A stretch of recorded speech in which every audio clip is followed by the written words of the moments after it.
11월 26일 저희들에게 주시는 하나님 말씀 히브리서 12장 1절로 13절까지 말씀입니다. 이러므로 우리에게 구름같이 둘러싼 허다한 증인들이 있으니 모든 무거운 것과 얽매이기 쉬운 죄를 벗어버리고 인내로써 우리 앞에 당한 경주를 하며 믿음의 주여 또 온전하게 하시는 이인 예수를 바라보자. 그는 그 앞에 있는 기쁨을 위하여 십자가를 참으사 부끄러움을 개의치 아니하시더니 하나님 보좌 우편에 앉으셨느니라.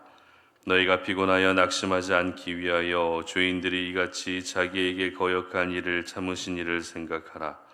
너희가 죄와 싸우되 아직 피 흘리기까지는 대항하지 아니하고 또 아들들에게 권하는 것 같이 너희에게 권면하신 말씀도 잊었도다. 일러스되 내 아들아 주의 징계하심을 경히 여기지 말며 그에게 꾸지람을 받을 때에 낙심하지 말라. 주께서 그 사랑하시는 자를 징계하시고 그가 받아들이시는 이들 아들마다 채찍질하심이라 하였으니 너희가 참음은 징계를 받기 위함이라. 하나님이 아들과 같이 너희를 대우하시다니 어찌 아버지가 징계하지 않는 아들이 있으리요. 징계는 다 받는 것이거늘 너희에게 없으면 사생자요 친아들이 아니니라. 또 우리 육신의 아버지가 우리를 징계하여도 공경하였거든 하물며 모든 영의 아버지께 더욱 복종하여 살려 하지 않겠느냐. 그들은 잠시 자기의 뜻대로 우리를 징계하였거니와 오직 하나님은 우리의 유익을 위하여 그의 거룩하심에 참여하게 하시느니라. 무릇 징계가 당시에는 즐거워 보이지 않고 슬퍼 보이나 후에 그로 말미암아 연단받은 자들은 의와 평강의 열매를 맺느니라. 그러므로 피곤한 손과 연약한 무릎을 일으켜 세우고 너희 발을 위하여 곧은 길을 만들어 저는 다리로 하여금 어그러지지 않고 고침을 받게 하라. 아멘. 훈련돼야 경주할 수 있다라는 제목으로 오늘 아침 말씀 전합니다.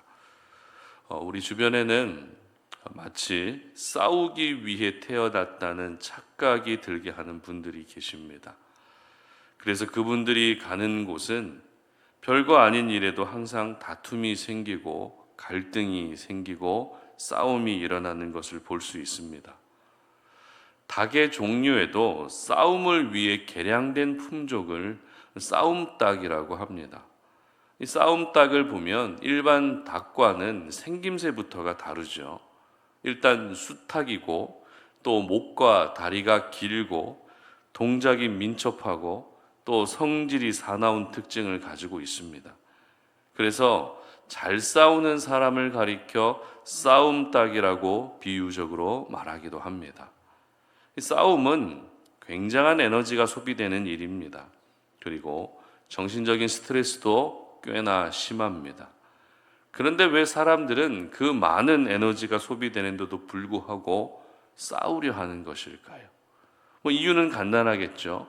싸움의 대상을 이기기 위해서 싸우려고 하는 것입니다.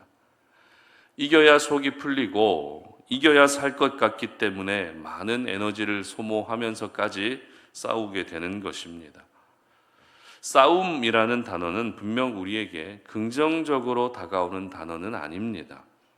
여러분, 싸움하면 어떤 그림이 가장 먼저 떠오르십니까? 어떤 이미지가 떠오르시죠? 폭력과 욕설, 그리고 피, 상처, 이런 것들이 떠오르기 때문에 싸움은 우리에게 늘 부정적인 이미지로 다가올 때가 많습니다.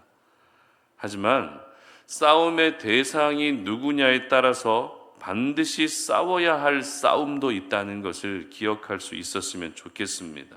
그렇기 때문에 싸워야 할 대상이 누군지에 따라서 하나님의 자녀들인 저희들 역시 싸우기 위해 태어난 사람들이라는 것입니다. 오늘 본문인 히브리서 12장에서 가장 많이 언급되고 반복되는 단어는 징계라는 단어입니다. 모두 8번 언급되고 있는데요. 그런데 이 징계라는 단어의 어감이 무슨 잘못을 해서 벌을 받는 것처럼 다가오기 쉽습니다. 그러나 징계의 원어적 의미는 벌을 받는 것보다 훈련의 의미에 더 가깝습니다. 그러니까 오늘 본문은 훈련의 의미를 강조하면서 왜 우리가 훈련돼야 하는지를 말씀하고 있는 것입니다. 일반적으로 운동선수들이 훈련을 하는 데에는 이유가 있죠. 바로 경기에 출전해서 이기기 위해서입니다.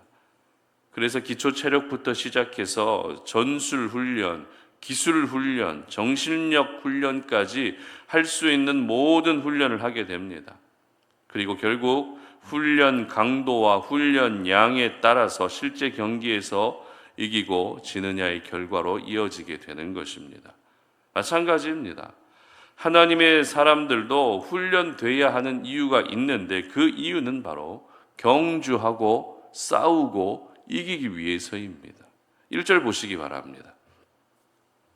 이러므로 우리에게 구름같이 둘러싼 허다한 증인들이 있으니 모든 무거운 것과 얽매이기 쉬운 죄를 벗어버리고 인내로서 우리 앞에 당한 경주를 하며 아멘.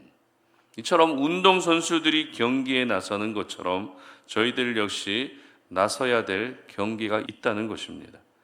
그렇다면 우리가 나서야 될 경기, 우리가 나서야 될 경주는 어떤 것일까요? 4절 말씀 보시기 바랍니다. 너희가 죄와 싸우되 아직 피 흘리기까지는 대항하지 아니하고 아멘. 어떤 싸움입니까? 바로 죄와 싸우는 싸움입니다. 죄와 싸우는 경기를 하고 경주를 하는 것이 우리 모두가 싸워야 될 싸움이라는 것입니다. 앞서 싸움의 대상에 따라서 예수 믿는 하나님의 자녀들도 싸우기 위해 태어났다라고 말씀을 드렸죠.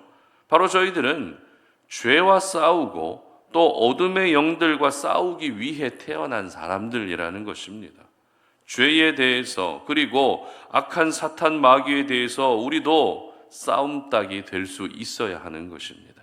그런데 중요한 것은 아무 준비 없이 싸움에 나섰다가는 그 싸움에서 절대 이길 수 없다는 것이죠.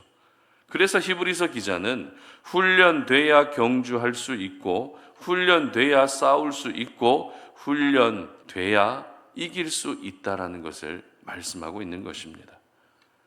고 옥하는 목사님의 제자 훈련 과정을 보게 되면 제자 훈련을 시작할 때 훈련생들이 힘차게 외치는 구호가 있습니다. 바로 아프지도 말고 죽지도 말자.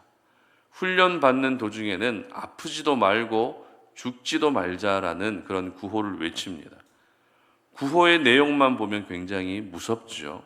하지만 그만큼 훈련의 과정이 쉽지 않기 때문에 필사의 각오로 훈련에만 집중하자고 하는 좋은 취지의 구호입니다. 그렇습니다. 훈련이란 어렵습니다. 그래서 사람들은 훈련 받는 것보다 실전에 임하는 것을 더 좋아합니다. 훈련하면서 많은 시간을 보내는 것에 대해서 과연 내가 받고 있는 이 훈련이 효과가 있을까라고 하는 의심이 들 때도 있습니다. 속된 말로 빡센 훈련을 받으면서 시험에 드는 분도 있습니다. 필요 이상의 훈련을 받으면서 몸져 누울 때도 있습니다. 그러나 그 훈련의 과정을 통해 경주에 참여할 수 있다는 것을 우리는 잊지 말아야 하는 것입니다. 이 훈련의 과정을 통해서 죄와의 싸움에서도 이길 수 있기 때문에 훈련의 과정은 절대 헛되지 않은 것입니다. 특별히 훈련의 모범을 보여주신 분이 계시죠. 바로 우리 예수님이십니다. 2절 말씀 보시기 바랍니다. 믿음의 주요 또 온전하게 하시는 이인 예수를 바라보자. 그는 그 앞에 있는 기쁨을 위하여 십자가를 참으사 부끄러움을 개의치 아니하시더니 하나님 보좌 우편에 앉으셨느니라. 아멘. 십자가라고 하는 힘든 훈련을 받으실 때 예수님의 자세는 바로 참는 것이었습니다. 그래서 1절에서는 인내로서 우리 앞에 당한 경주를 해야 한다고 그렇게 기록하고 있고, 또 7절에서는 너희가 참음은 이라고 기록하면서 결국 훈련을 받고 징계를 당하는 이 시간 속에서 그 모든 것들을 받아들이는 가장 성경적인 자세는 바로 인내하고 참는 것이라고 말씀하고 있는 것입니다. 만약 훈련이 힘들다고 해서 참지 못하고 훈련을 거부하게 되면 경기에 출전할 수 없게 됩니다. 내가 원하는 훈련은 하지 않고 원하지 않는 훈련만 시킨다고 해서 그 훈련을 참아내지 못하면 선수로서 자격이 없어지게 되는 것입니다. 따라서 모든 훈련은 참고 인내하는 마음으로 감당할 수 있어야 되는 것입니다. 그리고 이와 함께 우리가 또 한 가지 기억해야 될 사실은 3절 말씀 보시기 바랍니다. 너희가 피곤하여 낙심하지 않기 위하여 죄인들이 이같이 자기에게 거역한 일을 참으신 일을 생각하라. 아멘.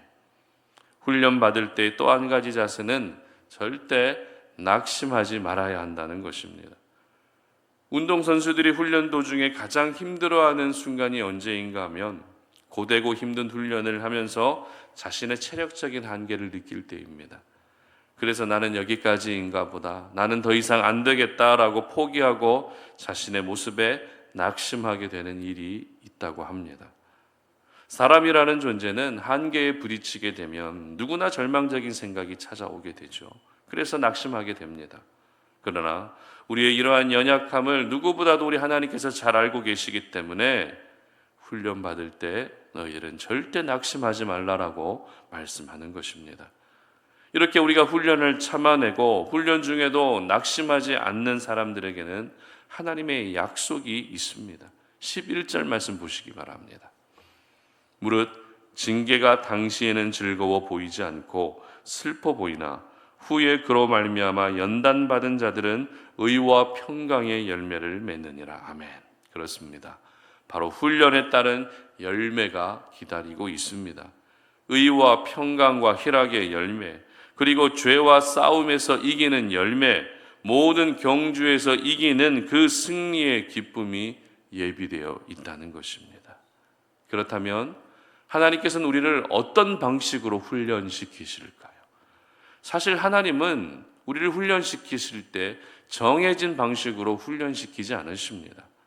우리 하나님은 우리를 너무나도 잘 알고 계시고 가장 인격적인 분이시기 때문에 각 사람에 맞는 가장 합당한 방법으로 훈련시키신다는 것입니다. 어떤 분에게는 사람을 통해서 훈련시키십니다. 또 어떤 분에게는 경제적인 부분으로 훈련시키십니다. 또 어떤 분에게는 건강으로 훈련시키시기도 하고 또 고난을 통해서 훈련시키실 때도 있습니다. 대부분의 경우는 우리가 가장 쉽게 무너지는 부분, 가장 연약한 그 부분을 통해서 훈련시키실 때가 거의 대부분입니다. 다만 중요한 것은 그 훈련을 우리가 받아들일 때 내가 무언가 잘못해서 받는 징계로 받아들이지 않았으면 좋겠습니다. 내가 미워서 나를 무너뜨리시기 위해서 징계를 주시는 것이 아니라 나를 훈련시키셔서 하나님 나라의 국가대표 선수를 만드시기 위함이라는 사실을 오늘 이 아침에 여러분은 반드시 기억하시기를 바랍니다.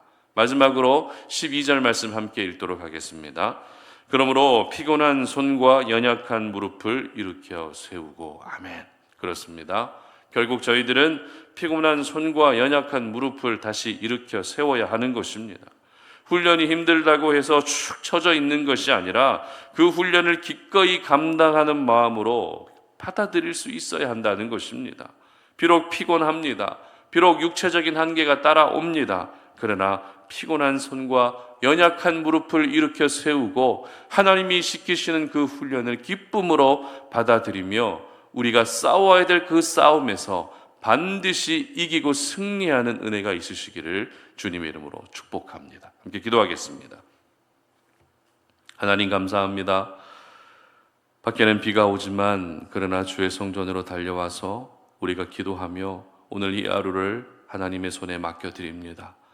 하나님의 은혜 없이는 살 수 없고 매 순간마다 하나님의 은혜가 필요하기 때문에 오늘도 그 은혜를 구하며 나아갑니다. 우리가 살아가는 모든 삶의 순간순간들이 힘들고 어려울 때가 너무 많아서 내가 뭘 잘못해서 벌받고 있는 것은 아닌가, 징계를 받고 있는 것은 아닌가라는 그런 생각이 들 때도 있습니다. 그러나 그것이 아니라 하나님은 우리로 하여금 반드시 싸워야 할 싸움에서 이기게 하시기 위해서, 반드시 뛰어야 될 그 경기에 뛰게 하시기 위해서 우리를 훈련시키시는 줄로 믿사오니 하나님 아버지, 우리 모든 성도님들이 하나님이 우리에게 주시는 그 훈련의 시간들을 기쁨으로 받아들일 수 있게 하시고 훈련의 시간들을 보낼 때마다 참고 인내할 수 있는 그 믿음을 주시옵소서. 그래서 우리가 죄와 싸워 이기게 하시고 어둠의 영들과 싸워서 이기게 하시고 의와 평강과 희락의 열매가 날마다 맺힐 수 있는 주의 백성 되게 하여 주시옵소서. 감사드리며 예수님의 이름으로 기도드립니다. 아멘.